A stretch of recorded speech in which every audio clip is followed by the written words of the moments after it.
El 14 de septiembre de 1875 amaneció como cualquier otro día en Copper Ridge, Colorado. Eleanor Greene se levantó antes del alba en su pequeña habitación encima de la tienda de sombreros, se puso su sencillo vestido gris de maestra, recogió su cabello oscuro en el moño pulcro de siempre y caminó las 3 cuadras polvorientas hasta la escuela con una pila de libros de lectura apoyados en la cadera. El aire de montaña era fresco y limpio, con olor a pino y la promesa lejana de nieve temprana. No tenía forma de saber que antes del mediodía su vida entera estaría en ruinas. Eleanor llevaba casi 3 años enseñando en Copper Ridge. Había llegado en la diligencia del oeste en la primavera de 1872, una joven de 22 años con buenas cartas de recomendación de una escuela normal de Filadelfia y suficiente determinación para compensar su falta de conexiones familiares. El pueblo la recibió con cautela al principio. Era forastera, y los pueblos del oeste en los años 70 no confiaban fácilmente en recién llegados, sobre todo en mujeres solteras que viajaban solas. Pero Eleanor se ganó el respeto con trabajo paciente. Sus alumnos aprendieron a leer y a hacer cuentas. Organizó competencias de deletreo y recitales. Se mantuvo alejada de chismes y política, cuidó su reputación con celo casi obsesivo y, poco a poco, se ganó el aprecio de los 300 habitantes de Copper Ridge, o eso creía. El primer indicio de problemas llegó cuando alcanzó los escalones de la escuela y encontró la puerta entreabierta. Eso era raro. Siempre llegaba primero, siempre abría ella misma, siempre tenía la estufa encendida y las pizarras limpias antes de que llegaran los niños. Eleanor dudó en el umbral, con un cosquilleo de inquietud en la nuca. Entonces oyó voces dentro, voces de mujeres, bajas y urgentes. Te lo digo yo, lo vi con mis propios ojos. Decía la inconfundible voz nasal de Martha Kane, la viuda que llevaba la pensión de la calle principal. Ha estado soltando los vestidos y tiene ese aspecto, pálida y con náuseas por las mañanas. ¿Estás segura, Marta? Preguntó Prudence Wetmore, esposa del banquero, con voz cargada de deleite escandalizado. Quiero decir. Eleanor Graves siempre ha parecido tan correcta. Por eso mismo lo digo, respondió Marta, con triunfo afilando las palabras. Siempre las más correctas esconden lo peor. Créeme, esa maestra está esperando un hijo, y no hay marido a la vista. El aliento se le congeló a Eleanor en la garganta. Durante un largo instante se quedó inmóvil en los escalones, los libros resbalándose de sus brazos y cayendo con golpes sordos sobre la madera. Las voces dentro se callaron de golpe. La puerta se abrió y apareció el rostro afilado de Martha Kane, con los ojos muy abiertos en una sorpresa fingida que no ocultaba del todo la satisfacción maliciosa debajo. Oh, señorita Graves, solo estábamos, es decir, veníamos a, tartamudeó Marta, pero su voz se oía clara, asegurándose de que cualquiera cerca pudiera escuchar cada palabra. Veníamos a discutir si la junta escolar debía ser informada de su condición. ¿Mi condición? La voz de Eleanor salió firme, aunque le temblaban las manos al agacharse a recoger los libros. Me temo que no entiendo a qué se refiere, señora Kane. Prudence Whitmore apareció detrás de Marta, con el rostro redondo enrojecido de emoción. Vamos, Eleanor, no sirve de nada negarlo. Marta ha notado las señales y, francamente, varias de nosotras llevamos semanas sospechando. Si usted está, en una situación delicada, lo decente sería renunciar antes de corromper la moral de los niños. Las palabras golpearon a Eleanor como puñetazos físicos. Embarazada. Pensaban que estaba embarazada. La acusación era tan absurda, tan desconectada de la realidad, que por un momento solo pudo mirar a las 2 mujeres con incredulidad. Nunca había sido cortejada siquiera. Nunca había permitido que ningún hombre se tomara libertades. Había protegido su reputación con cuidado casi obsesivo precisamente porque sabía lo frágil que era su posición. Eso es una mentira, dijo Eleanor, alzando la voz. Una mentira absoluta y completa. No sé qué le ha dado esa idea tan ridícula. Interrumpió Marta con falsa compasión, pero le aseguro que no hace falta gritar, querida. Entendemos lo angustioso que debe ser, pero la verdad sale a la luz tarde o temprano. Mejor enfrentarla con dignidad que hacer un espectáculo. Para entonces ya se había reunido gente en la calle, tenderos saliendo de sus comercios, clientes tempraneros deteniéndose con sus paquetes, niños camino a la escuela parando a mirar. Eleanor sintió sus ojos como hierros candentes. Vio a la señora Henderson, esposa del pastor, llevarse el pañuelo a la boca horrorizada. Vio a Thomas Garrett, dueño de la tienda general, negar lentamente con la cabeza. Vio al joven Billy Crawford codear a su amigo y susurrar algo tapándose la boca. Esto es una locura, dijo Eleanor, con la voz temblando ya de miedo y furia. Señora Cain, no sé por qué estaría difundiendo mentiras tan viles, pero... ¿Mentiras? La voz de Marta subió hasta un chillido. ¿Se atreve a llamarme mentirosa? Tengo ojos, señorita Graves. La he visto salir de la escuela tarde por las noches. He notado cómo rechaza invitaciones a reuniones sociales. La he visto ponerse pálida en la mesa del desayuno, sí, aunque ya no se hospede conmigo. Las noticias corren. Una mujer conoce las señales. ¿Las señales de qué? Exigió Eleanor. ¿De estar cansada de trabajar 10 horas al día? ¿De preferir noches tranquilas a charlas sociales vacías? ¿De tener un estómago sensible? Señora Cain, usted está inventando escándalo donde no lo hay. Pero incluso mientras hablaba, Eleanor veía la duda en las caras a su alrededor. En un pueblo pequeño como Copper Ridge la reputación no era todo, y una vez que la sospecha echaba raíz, se extendía como veneno en el agua. No importaba que la acusación fuera falsa. No importaba que ella fuera inocente. Lo que importaba era que Martha Kent había plantado la semilla y el pueblo estaba demasiado ansioso por verla crecer. Tal vez deberíamos dejar que el doctor la examine, sugirió Prudence Wetmore, con ojos brillantes. El Dr. Morrison podría confirmar si. De ninguna manera. La voz de Eleanor se quebró. No voy a someterme a esa humillación solo por las delirantes acusaciones de una mujer resentida. Señora Cain, sé exactamente por qué hace esto. Su sobrino. No se atreva a mencionar a Timothy. Siseó Marta, dando un paso agresivo hacia adelante. Esto no tiene nada que ver con él. Pero tenía todo que ver con él, y Eleanor lo sabía. 3 meses antes, el sobrino de Marta, Timothy Kent, un hombre vago y bebedor de 30 años que nunca había mantenido un trabajo más de unas semanas y vivía de la caridad de su tía, había empezado a prestarle atención no deseada a Eleanor. Una tarde después del servicio dominical la había arrinconado y le había propuesto matrimonio en términos que dejaban claro que la veía como boleto de comida, no como pareja. Ella lo rechazó con firmeza y en público. Marta nunca perdonó el rechazo. Esto era venganza. Pura y calculada venganza. Esto tiene todo que ver con Timothy, dijo Eleanor, con la voz estabilizándose mientras la furia superaba el miedo. Está intentando arruinarme porque no quise casarme con su inútil sobrino. Está difundiendo mentiras porque me atreví a rechazarlo. Un murmullo recorrió la multitud creciente. Varias personas intercambiaron miradas. Por un momento Eleanor pensó que había cambiado la marea, que tal vez harían ver la verdad. Pero entonces Marta jugó su última carta. Muéstrele sus vestidos, Eleanor, dijo suavemente, peligrosamente. Muéstreles cómo ha soltado las costuras. Muéstreles el nuevo delantal que usa para ocultar su cintura engrosada. Muéstreles, y luego llámeme mentirosa. Eleanor sintió que la sangre se le iba del rostro. Era cierto que había soltado los vestidos.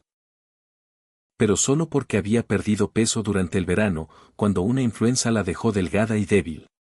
Primero había tomado las costuras, luego las había soltado de nuevo al recuperar salud, y había empezado a usar delantal sobre el vestido simplemente porque era más práctico para manejar un salón lleno de niños. Pero Marta había torcido esos hechos inocentes en prueba condenatoria. Mis elecciones de ropa no son de su incumbencia, dijo Eleanor. Pero su voz vaciló, y vio que varias personas en la multitud negaban con la cabeza, con expresiones endureciéndose. La junta escolar oirá de esto, declaró Prudence Wetmore. No podemos tener a alguien así enseñando a nuestros hijos. Debería ser expulsada del pueblo, gritó alguien desde atrás.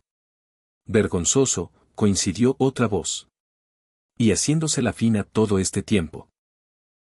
Eleanor miró alrededor desesperada, buscando un solo rostro amigo, una sola persona dispuesta a hablar en su defensa, pero solo vio juicio, sospecha y la crueldad ansiosa de gente que había encontrado un blanco aceptable para su rectitud colectiva.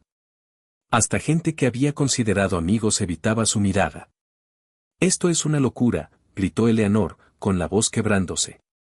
«No he hecho nada malo. Nada. No estoy esperando un hijo. Nunca he».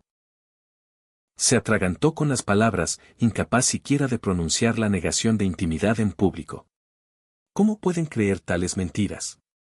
Tal vez debería dejar Copper Ridge, señorita Graves, dijo una nueva voz. Eleanor se volvió y vio al sheriff Tom Bradley abriéndose paso entre la multitud. Era un hombre decente, generalmente justo, pero su rostro estaba turbado y no la miraba a los ojos. Al menos hasta que esto se resuelva. Los ánimos están muy caldeados y no puedo garantizar su seguridad si se queda. ¿Mi seguridad? Eleanor lo miró incrédula. Sheriff, usted me conoce. Sabe que estas acusaciones son falsas. No sé nada con certeza, dijo Bradley incómodo. Pero sí sé que donde hay humo suele haber fuego. Y sé que si se queda, habrá problemas. Lo mejor es que se vaya. ¿Irme? Eleanor sintió que la histeria le subía por la garganta. Este es mi hogar. Este es mi trabajo. ¿Quiere que huya por mentiras? Quiero que sea sensata, dijo el sheriff con firmeza. Ahora le pido cortésmente que recoja sus cosas y deje el pueblo. Si no lo hace, tal vez tenga que hacerlo oficial. Eleanor abrió la boca para protestar más, para gritar su inocencia al cielo indiferente, pero las palabras murieron en su garganta. Estaba derrotada y lo sabía. En un pueblo pequeño en 1875, la reputación de una mujer era su única moneda y la suya acababa de ser destruida. No importaba que las acusaciones fueran falsas. No importaba que fuera inocente. Lo que importaba era que el pueblo había decidido que era culpable y nada de lo que dijera cambiaría sus mentes. Se quedó allí en la calle polvorienta, con el sol de septiembre golpeándole la cabeza, su carrera en ruinas, su vida destrozada, y la rabia y la desesperación peleando en su pecho. Abrió la boca para gritar su inocencia una vez más, para exigir justicia, para negarse a ser expulsada por mentiras y rencor. Y entonces una voz cortó el caos como cuchillo en seda. Si lleva un hijo, es mío. La calle quedó en silencio absoluto. Los murmullos cesaron. Las acusaciones murieron en los labios de Martha Kane. Todas las cabezas se volvieron hacia quien hablaba. Un hombre montaba un enorme caballo bayo al final de la calle.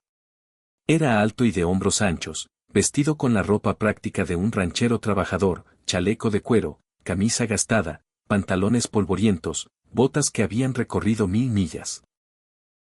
Su rostro estaba curtido por sol y viento, la mandíbula fuerte y afeitada, los ojos de un azul impresionante bajo el ala del sombrero. Tendría unos 35 años y llevaba consigo la confianza tranquila de un hombre que nunca había sido ignorado en su vida. Eleanor lo había visto antes, por supuesto. Todo Copper Ridge conocía a Luke Calhoun. Era dueño del rancho Triple C, la operación ganadera más grande y exitosa en 3 condados. Empleaba docenas de hombres, abastecía carne a fuertes militares y campamentos mineros, y tenía más dinero del que la mayoría podía imaginar. Era respetado, incluso reverenciado, y su palabra pesaba más que la del alcalde, los banqueros y los pastores juntos. Y acababa de reclamar responsabilidad por el supuesto embarazo de Eleanor. Luke Calhoun desmontó con gracia natural y caminó hacia la multitud. Sus espuelas tintinearon suavemente con cada paso. La gente se apartó automáticamente, abriendo camino. Se detuvo justo frente a Eleanor, tan cerca que ella pudo ver las finas líneas en las comisuras de sus ojos, y se quitó el sombrero. Señorita Graves, dijo, voz baja y cortés. Le pido disculpas por la angustia que esta situación le ha causado. Eleanor lo miró, incapaz de formar palabras. Nunca había hablado con Luke Calhoun en su vida. Lo había visto en la iglesia alguna vez, en reuniones del pueblo, cabalgando por Copper Ridge con sus hombres, pero se movían en círculos completamente distintos. Él era rico y poderoso. Ella era una maestra que apenas podía permitirse reemplazar sus botas gastadas. No tenían nada en común, ninguna conexión, ninguna razón para que él siquiera supiera su nombre. Y sin embargo, acababa de reclamar como suyo el hijo que no existía. Señor Calhoun, dijo el sheriff Bradley, voz insegura. Está diciendo que usted y la señorita Graves, es decir, que quiere decirnos que usted y ella. Quiero decirles, dijo Luke con calma, que si la dama espera un hijo, ese hijo es mío. Y que cualquier chisme o acoso adicional contra la señorita Graves será tratado como un insulto personal hacia mí. ¿Queda claro? El sheriff palideció. Varias personas en la multitud dieron pasos involuntarios hacia atrás. Un insulto a Luke Calhoun no era algo que nadie en Copper Ridge quisiera arriesgar. El hombre tenía dinero para destruir negocios, conexiones para arruinar carreras políticas y reputación de ser calladamente implacable cuando defendía lo suyo. Pero, balbuceó Martha Kane, con el rostro poniéndose de un rojo feo. Ella nunca mencionó, nunca hubo indicio de que ella y usted.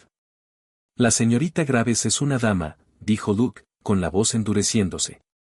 Cuida su privacidad y su dignidad. A diferencia de algunas personas en este pueblo, no difunde sus asuntos personales por las calles como estiércol. La boca de Marta se abrió y cerró como pez fuera del agua. Prudence Whitmore se había puesto blanca como tiza. La multitud se removió incómoda, varias personas intentando desvanecerse en el fondo ahora que el escándalo había tomado un giro tan distinto. Creo, continuó Luke, recorriendo con la mirada a los presentes, que todos aquí le deben una disculpa a la señorita Graves. Han acusado a una mujer decente de conducta vergonzosa basándose solo en chismes maliciosos. Han intentado expulsarla de su hogar y su medio de vida, y han demostrado ser mezquinos, crueles y demasiado ansiosos por creer lo peor de alguien que no ha hecho más que servir a esta comunidad con dedicación y gracia. Nadie habló. Nadie se movió. El peso de la desaprobación de Luke Calhoun colgaba sobre la calle como nube de tormenta. Señorita Graves, dijo Luke, volviéndose hacia Eleanor y ofreciéndole el brazo. ¿Me permite escoltarla a algún lugar más privado? Creo que tenemos asuntos que discutir. Eleanor miró su brazo, luego su rostro, luego a la multitud que momentos antes estaba lista para destruirla. Su mente daba vueltas, incapaz de procesar lo que acababa de pasar. Esto no tenía sentido. Nada tenía sentido. Pero Luke Calhoun le estaba ofreciendo una salida, protección, y ella no estaba en posición de rechazarla. Sí, susurró. Gracias. Puso su mano en el brazo de él, sintiendo la fuerza sólida del músculo bajo la tela de la camisa. Luke la guió a través de la multitud silenciosa, la ayudó a subir al caballo y montó detrás de ella. Su brazo rodeó su cintura, sosteniéndola con firmeza. Y entonces se movieron, los cascos del caballo levantando polvo mientras se alejaban de la escuela, de la multitud, de los restos de la vida de Eleanor. Aquí tienes la parte 2 de la historia de Eleanor Graves y Luke Calhoun, continuada en español mexicano neutro, con el mismo enfoque en respeto mutuo, valentía, esfuerzo compartido y la construcción lenta y honorable de una vida juntos. Parte 2, la corte que nadie esperaba. Los primeros días en el Triple C fueron un torbellino de emociones contenidas. Eleanor se movía por la casa como si pisara cristal. Agradecida por el refugio, aterrorizada por la dependencia, confundida por la generosidad inexplicable de Luke Calhoun. Luke, fiel a su palabra, no la presionó. Le dio espacio. Le permitió recorrer la casa y los terrenos sin escolta, aunque siempre había alguien cerca, un peón, la señora Ortega, Rosa, vigilando discretamente que estuviera segura. No era control, era protección. La primera semana Eleanor apenas habló. Comía en silencio en la mesa larga del comedor, dormía poco y pasaba las tardes en la biblioteca que Luke había convertido en refugio. Allí encontró libros que no esperaba en un rancho, poesía de Whitman, novelas de las hermanas Bronte, tratados de pedagogía que parecían leídos con atención. Tocó los lomos con dedos temblorosos, como si fueran reliquias de una vida que ya no le pertenecía. Una tarde, mientras hojeaba un volumen gastado de Emerson, Luke entró sin hacer ruido y se detuvo en la puerta. No pretendía interrumpir, dijo cuando ella levantó la vista sobresaltada. No interrump. Solo, estaba recordando cómo se siente tener un libro en las manos sin sentir que alguien va a quitármelo. Luke se acercó despacio, como si temiera espantarla. Puede quedarse con todos los que quiera. O llevarse los que necesite cuando, si decide irse. Eleanor cerró el libro con suavidad. ¿Cuándo? ¿Todavía cree que me iré? Creo que usted debe decidirlo. No yo. Ella lo miró fijamente. ¿Por qué hace esto? La verdad, señor Calhoun. No la versión cortés. La verdad completa. Luke se sentó frente a ella, apoyando los codos en las rodillas. Por primera vez Eleanor vio algo parecido a la vulnerabilidad en esos ojos azules. Porque hace 15 años no pude salvar a mi hermana. Porque cada vez que cierro los ojos veo su cuerpo colgando en el granero y escucho los murmullos del pueblo que la condenó sin pruebas. Porque juré que si alguna vez tenía el poder de evitar que le pasara lo mismo a otra mujer, lo usaría. Sin dudar. Sin pedir permiso. Hizo una pausa, tragando saliva. Y porque usted me recuerda a ella. No en el rostro, no en la forma. En la dignidad. En cómo se mantuvo de pie frente a esa turba sin bajar la mirada. Sarah también lo hizo. Y nadie la ayudó. Eleanor sintió que algo se rompía dentro de su pecho. No era lástima. Era reconocimiento. Entonces no es por mí, dijo en voz baja. Es por ella. Luke negó con la cabeza. Al principio sí. Pero ya no. Ahora es por usted. Por la mujer que se negó a derrumbarse cuando todo el mundo esperaba que lo hiciera. Por la maestra que enseñó a leer a niños que nadie más quería enseñar. Por la persona que, aún destruida, sigue teniendo la valentía de preguntar por qué. Eleanor apartó la mirada, con los ojos húmedos. No sé si tengo tanta valentía como cree. La tiene. Y la va a necesitar, porque Copperridge no va a olvidar fácilmente. Y yo no pienso dejar que lo enfrente sola. Esa noche, por primera vez, Eleanor durmió sin pesadillas. Al día siguiente empezó la corte más extraña que Copperridge jamás había visto. Luke no le regalaba joyas ni flores de invernadero. Le regalaba tiempo. La llevaba a cabalgar por los pastos altos al amanecer, cuando el sol apenas asomaba y el mundo parecía nuevo. Le enseñaba a distinguir las huellas de coyote de las de lobo, a leer el cielo para prever tormentas, a entender por qué ciertas vacas se separaban del rebaño antes de parir. Eleanor, que nunca había montado más que mulas de alquiler en Filadelfia, aprendió a sentarse derecha en la silla vaquera, a usar las riendas con suavidad, a confiar en el animal debajo de ella. Una mañana, mientras descansaban junto a un arroyo, Luke le preguntó: ¿qué haría si pudiera empezar de cero? Sin el escándalo. Sin el pueblo. Solo usted y sus decisiones. Eleanor miró el agua correr. Construiría una escuela. No una como la de Copperridge, donde solo enseñan lo básico a los niños ricos. Una escuela de verdad.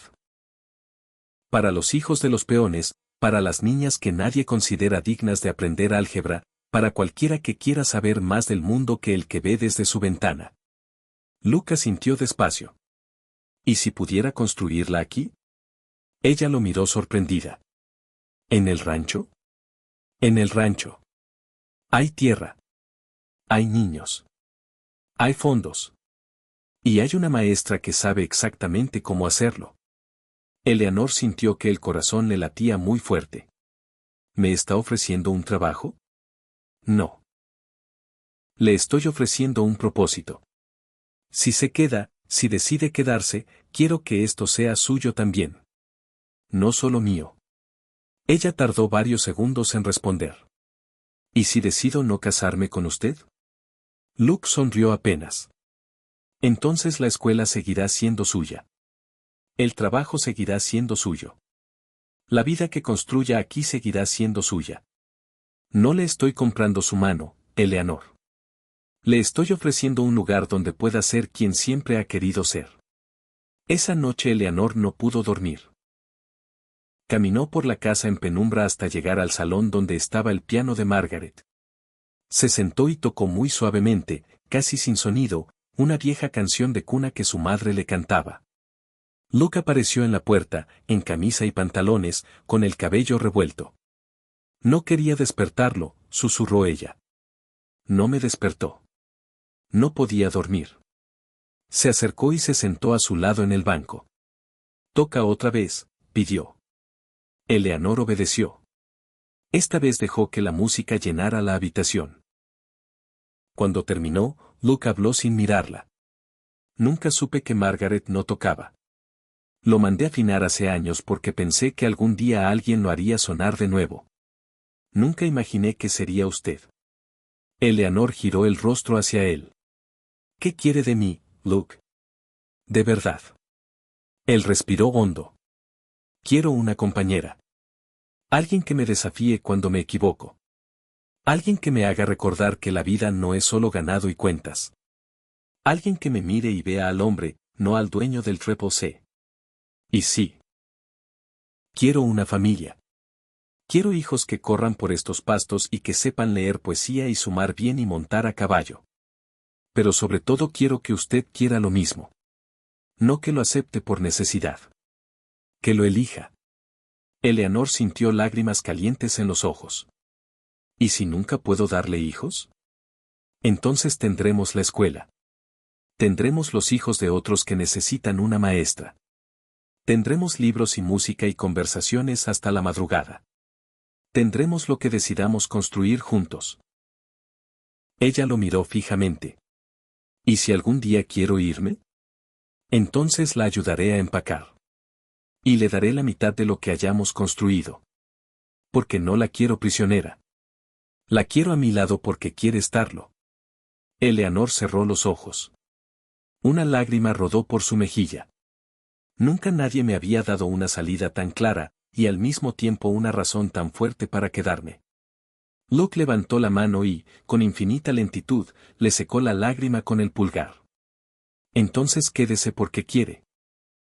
No porque deba. Ella abrió los ojos y lo miró. Quiero quedarme. Luke no la besó esa noche.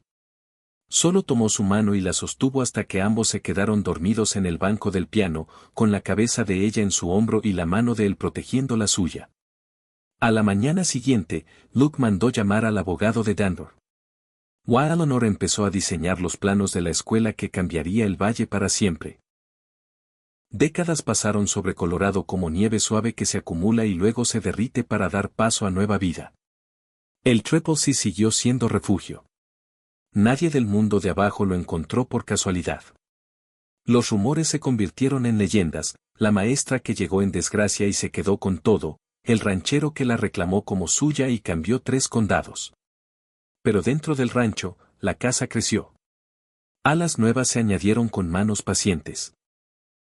Una biblioteca más grande para libros que Eleanor seguía trayendo de Dandor, un invernadero calentado por estufas de leña para verduras todo el año, cuartos para niños que llegaron poco a poco. Eleanor dio a luz a su primer hijo en primavera, cuando nieve se derretía y arroyos cantaban. Lo llamaron William, por la fuerza tranquila de la montaña. 2 años después llegó una niña, Sarah Margaret, con ojos como los de su madre y curiosidad que llenaba la casa de preguntas. Luego vinieron mellizos, Thomas y James, que corrían por pastos calentados y aprendían a leer el cielo antes que letras.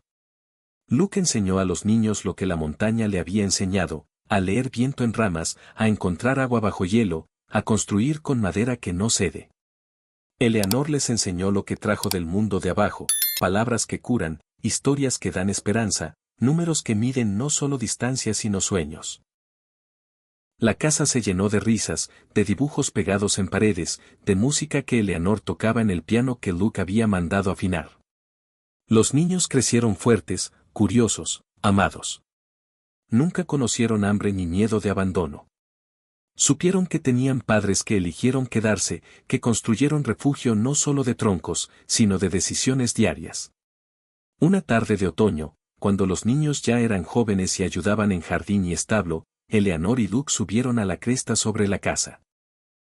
Desde ahí se veía todo, pastos verdes rodeados de picos blancos, casa que crecía como árbol antiguo, arroyos cantando, niños trabajando juntos abajo. Eleanor tomó mano de Luke. «Mira lo que hicimos», dijo en voz baja. «No solo sobrevivimos. Creamos algo que dura». Luke apretó su mano. «Cuando te reclamé en esa calle, pensé que solo te daba un techo por unos días. No imaginé que terminaríamos construyendo esto juntos». Ella sonrió, ojos brillantes. «Y yo pensé que solo buscaba un lugar donde pasar la tormenta. Resultó que encontré un hogar». Abajo, William enseñaba a Sarah a tallar madera para un canal nuevo. Thomas y James discutían riendo sobre la mejor forma de plantar semillas de invierno. El rancho respiraba vivo, fuerte, como el lazo que Eleanor y Luke habían tejido día a día, callado, sólido, inquebrantable. Luke miró el horizonte. Algún día los niños preguntarán por el mundo de abajo. ¿Qué les diremos? Eleanor apoyó la cabeza en su hombro. Les diremos la verdad. Que a veces una mentira te lleva al lugar correcto. Que una mano extendida en una calle polvorienta puede cambiarlo todo. Que un reclamo de si lleva, es mío puede ser el comienzo de una familia entera. Él la miró con esa calma que ella conocía tan bien. Y que el mayor tesoro no está enterrado en la tierra, dijo. Está en elegir quedarse, en construir juntos, en cuidar sin prisa. Se quedaron ahí un rato más, mirando el rancho que habían hecho hogar. El sol bajó despacio, tiñendo todo de dorado y violeta. Abajo, las risas de los niños subieron con el viento suave. La casa esperaba con luz cálida en las ventanas. Eleanor apretó la mano de Luke. Gracias por reclamarme cuando nadie más lo hizo. Y gracias a ti, respondió él, por quedarte cuando pudiste irte. Y así, la mujer que llegó temblando a una calle polvorienta y el hombre que el mundo llamó poderoso terminaron construyendo algo eterno, una familia que creció fuerte en el silencio de las montañas, un hogar que el valle guardó celosamente, un amor que demostró que a veces lo más valioso del viejo oeste no era oro ni tierra, sino dos personas que eligieron construirse mutuamente, día tras día, hasta que el frío ya no pudo tocarlos nunca más. Fin absoluto de la historia.